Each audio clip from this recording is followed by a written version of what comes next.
गिरान्दस्य ज्ञानाञ्जनशलाकया चक्षुरुन्मीलितं येन तस्मै श्रीगुरवे नमः। ओम विष्णुपदाय कृष्णपृष्ठाय भूतले श्रीमते जयप्रकाश नमो आचार्यपदाय निताय गौरकथादाय नमो ओम विष्णुपदाय कृष्णपृष्ठाय भूतले श्रीमते भक्तिवेदांत स्वामी नमस्ते सरस्वती देवे गौरवाणी प्रचारिणे निर्विशेष शून्यवादी पक्षात् गुरुवे गौरचन्द्राय राधिकाय तदालय कृष्णाय कृष्णभक्ताय तद्भक्ताय हरे कृष्ण। शनिवार माता जी করুন। হরে কৃষ্ণ প্রভু প্রণাম। শারদীয়া দাসী শিল প্রভুপাদ নাচছিলেন এবং তারপর কয়েকবার ঘুরে দাঁড়িয়ে দুহাত তুলে শ্রী বিগ্রহের দিকে তাকিয়েছিলেন। তারপর আবার তিনি কিছুক্ষণ নাচছিলেন, তারপর শ্রী বিগ্রহের ধ্যানে মগ্ন হয়েছিলেন। সারা পথ তিনি নেচেছিলেন। ভক্তরা দূর থেকে তাকে আড়াল করে তার চারপাশে হাত ধরে দাঁড়িয়েছিল। সেটি ছিল একটি অপূর্ব অপ্রাকৃত ঘটনা। শিল প্রভুপাদ বিগ্রহের দিকে তাকিয়েছিলেন আর সমস্ত ভক্তরা তার পিছনে দাঁড়িয়েছিল। সুদূর জয় শিল প্রভুপাদ আমাদের বিস্মিত করেছিলেন। আমরা বুঝতে পারিনি তিনি অসুস্থ বোধ করছিলেন কিনা, দুর্বল এবং পরিশ্রান্ত বোধ করছিলেন কিনা। কখনো কখনো তাকে দেখে অত্যন্ত অসুস্থ বলে মনে হচ্ছিল, আবার কখনো তাকে দেখে মনে হচ্ছিল তিনি যেন একটি 18 বছরের বালক। তিনি আমাদের বিস্মিত করেছিলেন। কিছুক্ষণ পর শ্যামসুন্দর এসে আমাকে বলেছিল সারা পথ তিনি এইভাবে যেতে পারবেন না। শিল প্রভুপাদ অত্যন্ত অসুস্থ, তুমি একটি গাড়ি নিয়ে তার সঙ্গে সঙ্গে এসো। কয়েক মিনিটের মধ্যে গাড়িটি নিয়ে এসো, যাতে আমরা প্রভুপাদকে নিয়ে যেতে পারি। শিল প্রভুপাদ পার্ক লেন ধরে যাচ্ছিলেন এবং কখনো কখনো তার গতিতে তাল রেখে এগোতে পারছিলেন না। তিনি তখন দাঁড়িয়ে দুহাত তুলে বলছিলেন হরি বল। তিনি কয়েকবার সেটি করেছিলেন। তিনি এত দ্রুত গতিতে যাচ্ছিলেন যে মাঝে মাঝে তাকে থামতে হচ্ছিল। ভক্তরা নাচছিল, আবহাওয়া ছিল অত্যন্ত সুন্দর, আর দর্শকেরা ছিল অপূর্ব। ধ্রুবনাথ পথচারীরা প্রভুপাদকে দেখে বিস্মিত হতবাক হয়ে দাঁড়িয়ে পড়েছিল। এত বৃদ্ধ একটি মানুষ যে এইভাবে যুবকের মতো নাচছিল, সেটিই ছিল সবচাইতে বিস্ময়কর দৃশ্য। প্রায় 5 মিনিট অন্তর অন্তর প্রভুপাদ ঘুরে দাঁড়িয়ে জগন্নাথ দেবকে দর্শন করছিলেন। ভক্তরা রাস্তা পরিষ্কার করে দিচ্ছিল যাতে কেউ তার দৃষ্টিপথের মাঝে না আসে, এবং তিনি পূর্ণরূপে শ্রী শ্রী জগন্নাথ দেব, বলদেব এবং সুভদ্রা দেবীকে দর্শন করছিলেন। কিছুক্ষণ পরে পুলিশ এসে আমাদের জানায় যে এইভাবে আমরা রাস্তার মাঝখানে থামতে পারি না, আমাদের এক নাগাড়ে এগিয়ে যেতে হবে, কারণ যানবাহন চলাচলের অবস্থা অত্যন্ত সঙ্গীন হয়ে পড়েছে। ভক্তরা আনন্দে উৎফুল্ল হয়ে কীর্তন এবং নৃত্য করছিল এবং জয়ধ্বনি দিচ্ছিল, আর চারদিকে তখন প্রবল কলরব হচ্ছিল, শ্রুত কীর্তি।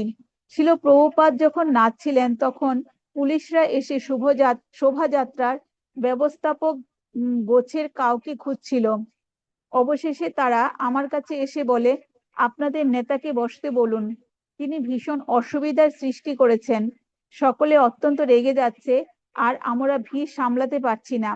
তাই আমি বলছিলাম ঠিক আছে, তবে আমি শিল প্রভুপাদকে একটা কথাও বলিনি। তারপর তারা আবার এসে জানায় আপনাকে তাকে বলতেই হবে বসবার জন্য। তাই আমি বলছিলাম ঠিক আছে, এবং আমি শিল প্রভুপাদের কাছে গিয়ে তার সাথে কথা বলার চেষ্টা করছিলাম। সারাক্ষণ তিনি আনন্দে উচ্ছল হয়েছিলেন। তিনি নিজে রথের সামনে নাচছিলেন এবং অন্য সকলকে নাচতে অনুপ্রাণিত করছিলেন। তিনি আঙ্গুল দিয়ে ইঙ্গিত করে ভক্তদের নাচতে অনুপ্রাণিত করছিলেন। তিনি সেই উৎসবকে উচ্ছল করে তুলছিলেন। আমি তাকে বলি, শিল প্রভুপাদ, পুলিশ চাইছে আপনি যেন বসে পড়েন। তারা বলছে যে শোভাযাত্রায় বিশৃঙ্খলা সৃষ্টি হচ্ছে। শিল প্রভুপাদ আমার দিকে তাকান, তারপর ঘুরে দাঁড়িয়ে আবার নাচতে শুরু করেন। তিনি আমাকে সম্পূর্ণভাবে উপেক্ষা করে নাচতে থাকেন। আমরা কিছুই বুঝতে পারিনি। শিল প্রভুপাদ কিছুতেই থামবেন না, আর পুলিশও তাকে আর কিছু বলেননি। পরবিধ আমি সারা শোভাযাত্রার পথে ব্যাক টু গড হেড বিতরণ করছিলাম। আমি অত্যন্ত পরিশ্রান্ত হয়েছিলাম এবং সেই শোভাযাত্রার সঙ্গে যেতে আমার বেশ অসুবিধা হচ্ছিল। কিন্তু শিল প্রভুপাদ সারা শোভাযাত্রার পথ একটি বালকের মতো নাচতে নাচতে গিয়েছিলেন। তার এই অপ্রাকৃত শক্তি দেখে আমি বিস্মিত হয়েছিলাম। ধ্রুবনাথ, আমরা যখন পিকোডেলি সার্কাসে আসি তখন হঠাৎ প্রভুপাদ সেই শোভাযাত্রাটি থামান। পিকাডেলি সার্কাস তখন মানুষের ভিড়ে ভর্তি। প্রায় 3 মিনিট সেই শোভাযাত্রাটি থামিয়ে প্রভুপাদ উন্মত্তভাবে নৃত্য করতে থাকেন এবং তাকে ঘিরে ভক্তরা নাচতে থাকে। রোহিণী নন্দন, আমরা যখন পিকাডেলি সার্কাসে পৌঁছাই শিল প্রভুপাদ তখন প্রবলভাবে নৃত্য করতে থাকেন। তিনি নাচতে নাচতে মাটি থেকে অনেক উঁচুতে লাফিয়ে উঠছিলেন। তখন রথ থেমেছিল।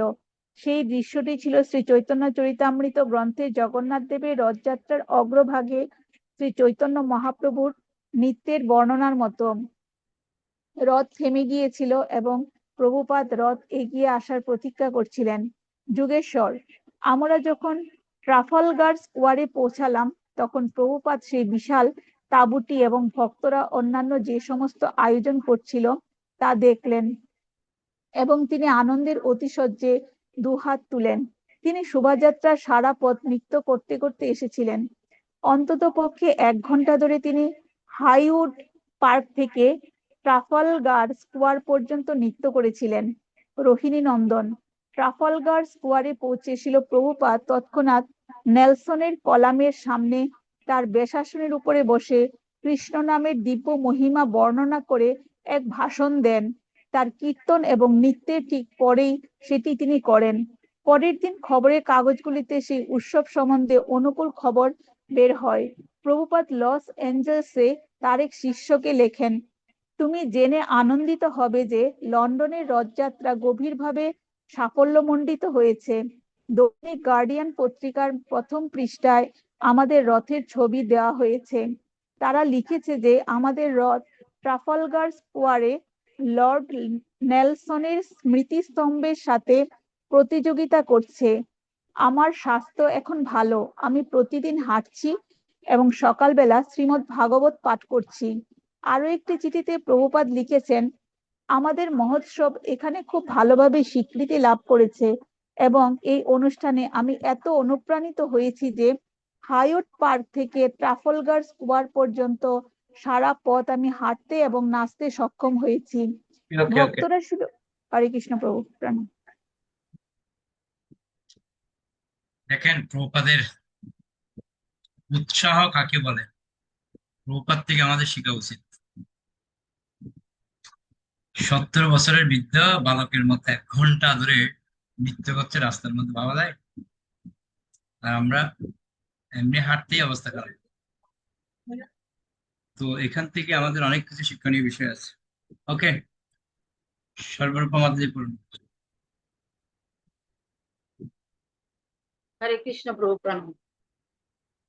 ভক্তরা শ্রীল প্রভুপাদের সাথে সাক্ষাৎ করার জন্য বহু বিখ্যাত ব্রিটিশ নাগরিকদের নিমন্ত্রণ করেছিল এবং তাতে খুব ভালোভাবে সাড়া পাওয়া গিয়েছিল। বিখ্যাত অর্থনীতিবিদ আর্নস্ট শুমাখার এসেছিলেন এবং বিখ্যাত দার্শনিক স্যার আলফ্রেড জে আয়ার এসেছিলেন। শ্যামসুন্দর যখন প্রভুপাদকে জানায় যে মিস্টার আয়ার হচ্ছেন একজন বিখ্যাত দার্শনিক, তখন প্রভুপাদ তাকে জিজ্ঞাসা করেন তার দর্শন কি। শ্যামসুন্দর উত্তর দেয় তিনি ভগবানের অস্তিত্বে বিশ্বাস করেন না। শ্রীল প্রভুপাদ বলেন, এর প্রমাণ আমি তাকে দেব। আমি তাকে জিজ্ঞাসা করব ভগবানের অস্তিত্ব বলতে তিনি কি বুঝেন। আমি তাকে ভগবানের যে অস্তিত্ব নেই তার প্রমাণ দিতে বলব। দার্শনিকদের সাথে কথা বলতে এবং তাদের কুণ্ঠাসা করে পরাস্ত করতে তিনি খুব ভালোবাসতেন।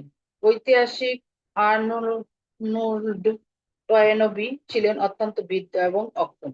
শ্রীল প্রভুপাদ তার বাড়ি যেতে রাজি হয়েছিলেন। মৃত্যুর পরে জীবন সম্বন্ধে আলোচনা করতে উৎসাহী ডক্টর টয়েনবি শ্রীল প্রভুপাদকে কর্ম সম্বন্ধে জিজ্ঞাসা করেন। তিনি বলেন যে অধিকাংশ মানুষই মৃত্যুকে ভয় পায়। শ্রীল প্রভুপাদ সেই কথা স্বীকার করেছিলেন এবং তিনি বলেন যে জৈনিক জ্যোতিষীর গণনা অনুসারে আধুনিক ভারতের একজন বিখ্যাত নেতা এখন একটি কুকুর রূপে জন্মগ্রহণ করেছেন। তিনি বলেন যে সুতরাং তাদের ভয় পাওয়াটা স্বাভাবিক, কেননা তারা জানে যে তারা নিম্নগামী হচ্ছে। নবী যখন তাকে জিজ্ঞাসা করেন কর্ম পরিবর্তন করা যায় কি না, তার উত্তরে শ্রীল প্রভুপাদ বলেন, ভগবত ভক্তির মাধ্যমে ভগবানের শরণাগত হওয়ার মাধ্যমে কর্মফলের আমূল পরিবর্তন করা সম্ভব। জর্জ হ্যারিসন প্রভুপাদের শিষ্যদের মতো বিনীত ভাব নিয়ে ছিল প্রভুপাদের কাছে এসেছিল। ছিল প্রভুপাদ এবং জর্জ একসঙ্গে প্রসাদ গ্রহণ করেছিলেন, সিঙ্গারা, সবজি, পুরি, সাওয়ার ক্রিম আর হালুয়া সমন্বিত এক বিশেষ প্রসাদ।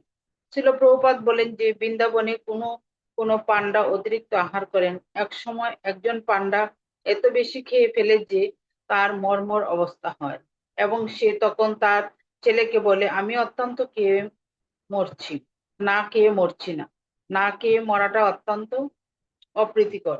হাসতে হাসতে শ্রীল প্রভুপাদ জর্জকে সেই কথা বলেছিলেন এবং তারপর গ্রামাঞ্চলে তার বিরাট বাড়িটি তাকে দান করার জন্য তিনি তার কাছে কৃতজ্ঞতা প্রকাশ করেন। তুমি আমার ঘরটা দেখেছো? শ্রীল প্রভুপাদ জিজ্ঞাসা করেন, আসলে বাড়িটি তোমার কিন্তু ঘরটি আমার না। জর্জ প্রতিবাদ করে পীড়িত শিষ্যের ভাব সহকারে সে বলে, এটি শ্রীকৃষ্ণের বাড়ি, এটি আপনার ঘর। জর্জ তখন ছিল প্রভুপাদকে জানায় যে কৃষ্ণ ভাবনামৃত গ্রহণ করার ফলে তার বন্ধুরা তাকে পরিত্যাগ করছে। তখন ছিল প্রভুপাদ তাকে বিচলিত না হতে বলেছিলেন। তিনি গীতা থেকে জর্জকে শোনান, যেখানে শ্রীকৃষ্ণ বিশ্লেষণ করেছেন যে কেবল ভক্তির মাধ্যমেই তাকে জানা যায়। ভবিষ্যতে জর্জ বলে ইস্কনের বড় হবে যে তা পরিচালনা করার জন্য পরিচালক মণ্ডলীর প্রয়োজন হবে। প্রভুপাদ, আমি সারা পৃথিবীকে 12টি অঞ্চলে বিভক্ত করে 12 জন প্রতিনিধি নিয়োগ করেছি। তারা যতক্ষণ পারমার্থিক নিয়মগুলি মেনে চলবে ততক্ষণ শ্রীকৃষ্ণ তাদের সাহায্য করবে।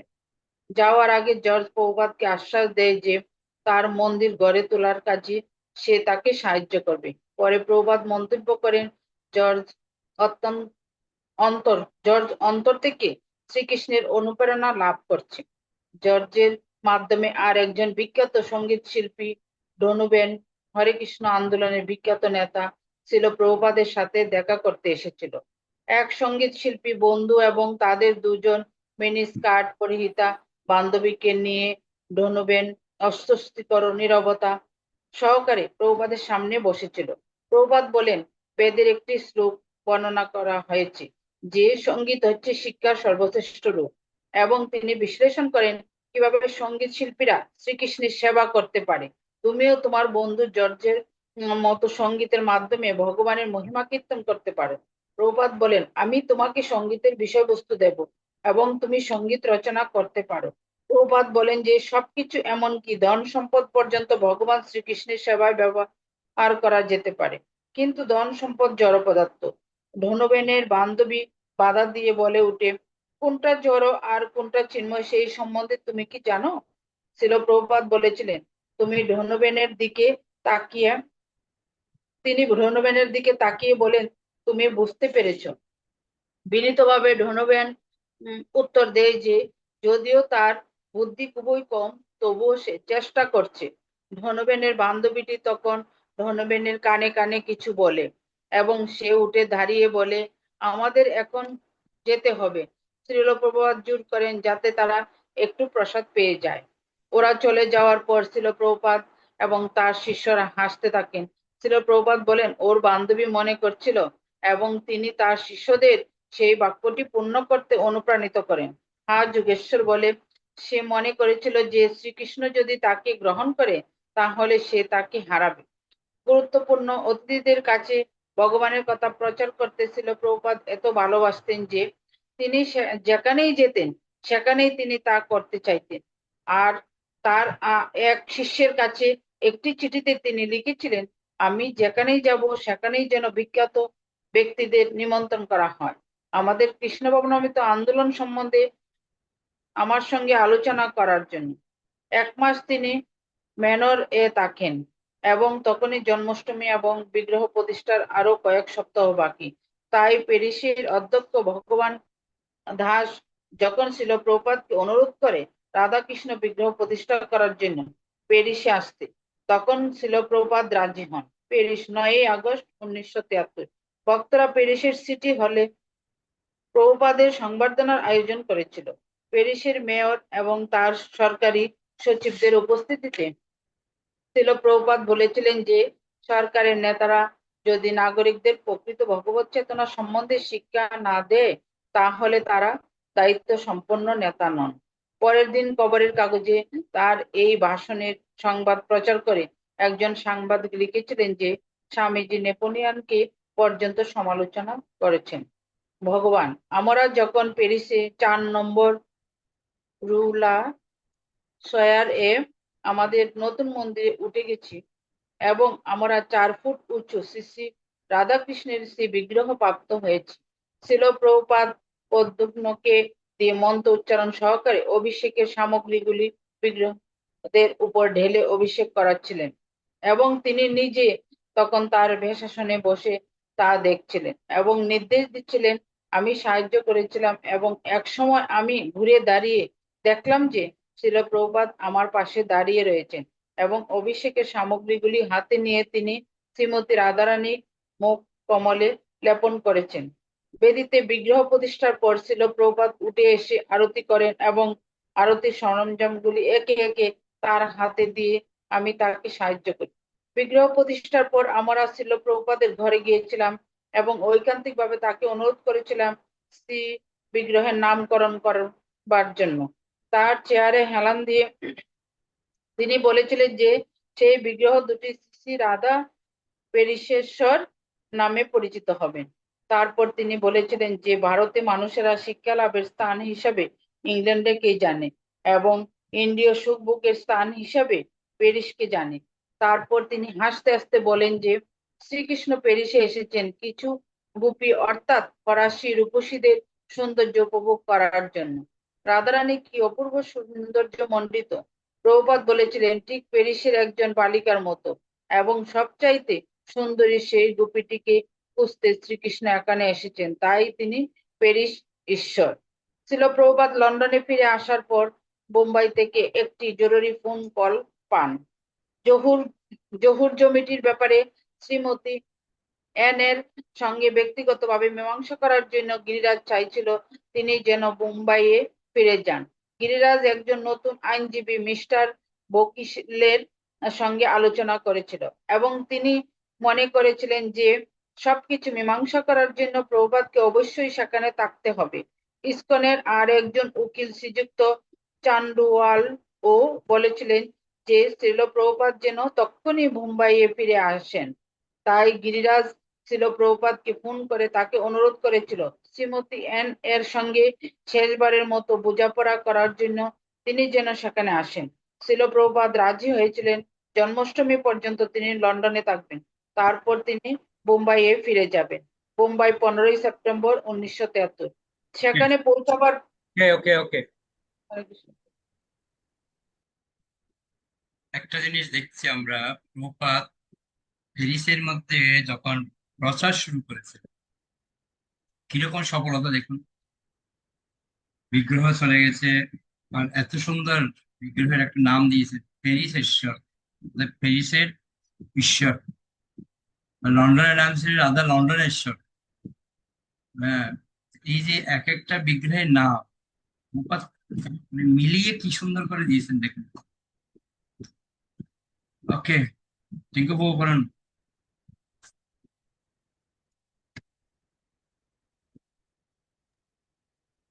হরে কৃষ্ণ বাবু,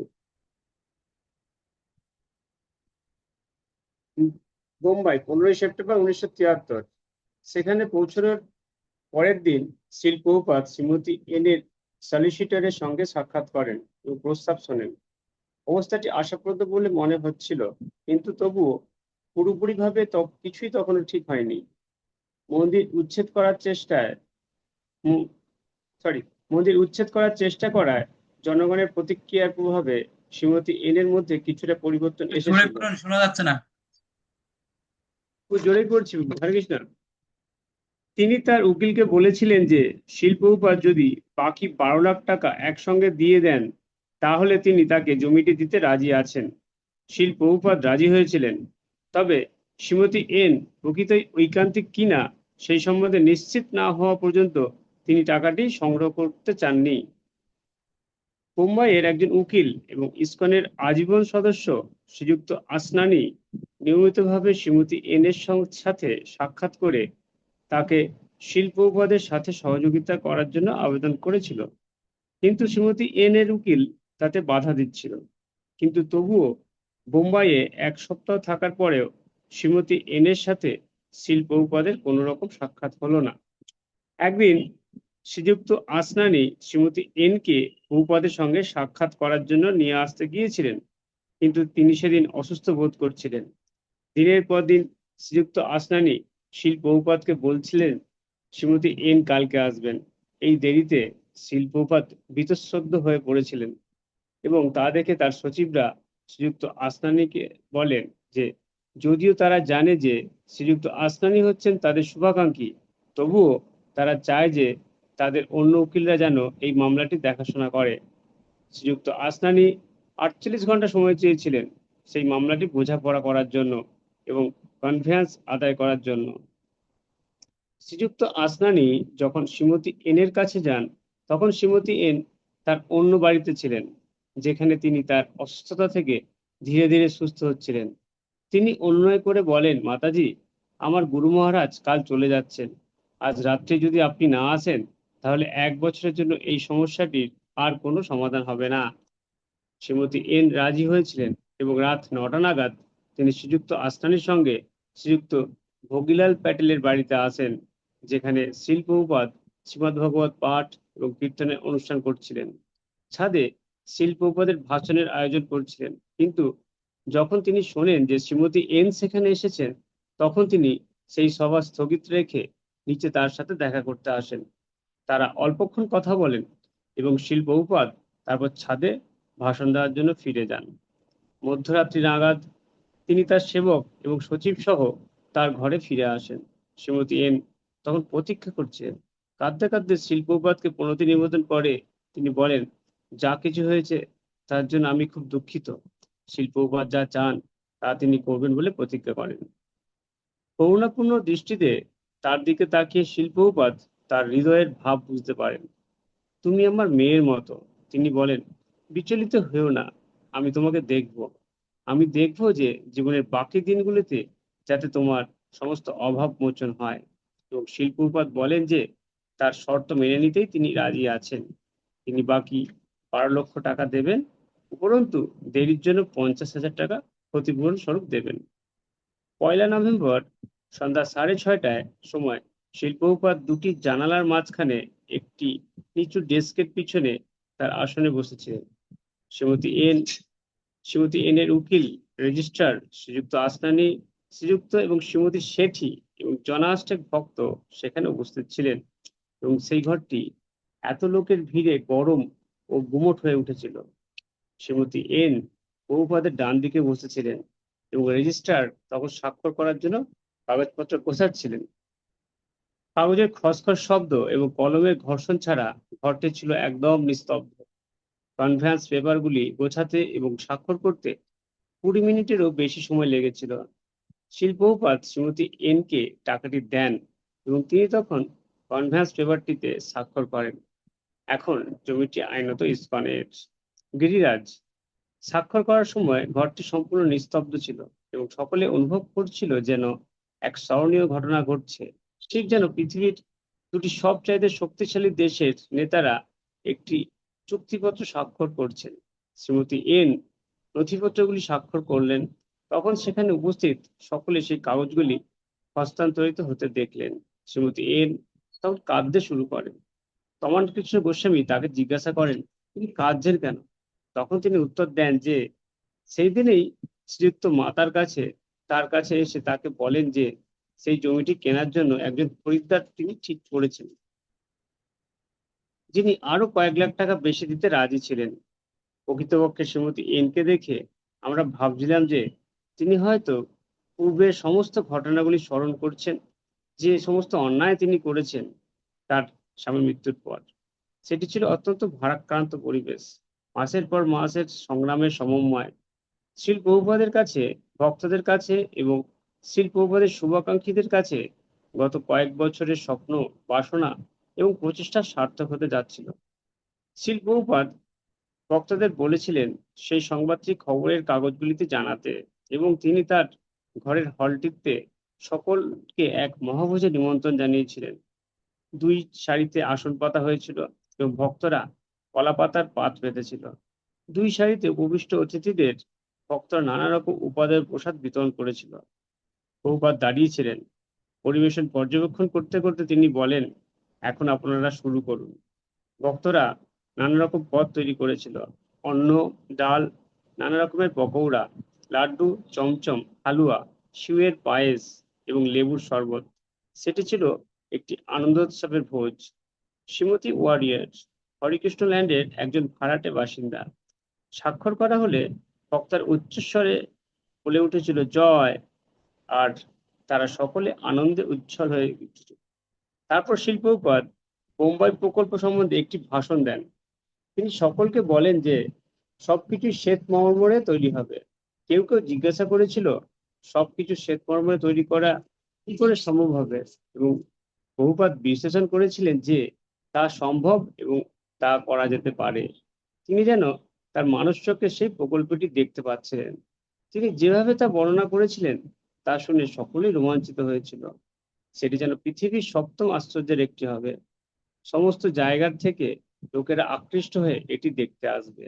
এটি হবে বোম্বাইয়ের এক দর্শনীয় স্থান। শিল প্রভুপাদ সেই প্রকল্পটি বর্ণনা করেছিলেন যেন তিনি তার মানসচক্ষে তার দর্শন করছিলেন। তিনি বলেছিলেন যে সেটি তৈরি হলে তা আমাদের কল্পনারও অতীত হবে। সেটি হবে চমৎকার। ভোজনান্তে ওকে, ওকে, সকলে ওকে, ওকে। চলে গেলে একটা জিনিস, এই যে প্রভুপাদ কথাটা বলছেন না, প্রত্যেকটা মার্বেল এই সেই অনেক উন্নত মানের। প্রভুপাদের পূর্ণ বিশ্বাস ছিল ভগবানের প্রতি, যে ভগবান সমস্ত কিছু ব্যবস্থা করবেন। কারণ প্রভুপাদ তার নিজের জন্য করছেন না, ভগবানের সন্তুষ্টি বিধানের জন্য করছেন। তো জন্য ভগবানের প্রতি পূর্ণ বিশ্বাস যে এই মার্বেল গুলো দিতে হবে। ওই জন্য এখন যদি আমরা মুম্বাইতে যাই, জুহুর মন্দিরটা দেখার মতো। বিশাল এলাকা নিয়ে এত সুন্দর মন্দির, কল্পনা করা যায় না। একটুখানি গেলেই সমুদ্র। প্রপাত যেভাবে জায়গাটা ডেভেলপমেন্ট করেছেন, সেটা প্রপাতের মানে পরিকল্পনা, যে কৃষ্ণ কৃপা করবেন পূর্ণ বিশ্বাস সহকারে। তো প্রপাতের যেরকম পূর্ণ বিশ্বাস সহকারে তিনি এগিয়ে গিয়েছেন, ঠিক আমাদেরও সেরকম কৃষ্ণের উপর পূর্ণ বিশ্বাস রাখতে হবে। কৃষ্ণ অবশ্যই কিছু না কিছু করবেন, যদি আমরা মন যদি পরিষ্কার রেখে ভগবানের সন্তুষ্টি চিন্তা করি, 100% ভগবান আমাদেরকে সহযোগিতা করবে। ঠিক যেরকম প্রপাতের পূর্ণ বিশ্বাস ভগবান বুঝছিল, আমাদেরও সেরকম ভাব আছে। ওকে, অনেক ধন্যবাদ। আজকে আমরা এখানে রাখি তাহলে। বঞ্চা কল্পতরুভ্যশ্চ কৃপা সিন্ধুভ্যেব চ পতিতানাং পাবনেভ্যো বৈষ্ণবেভ্যো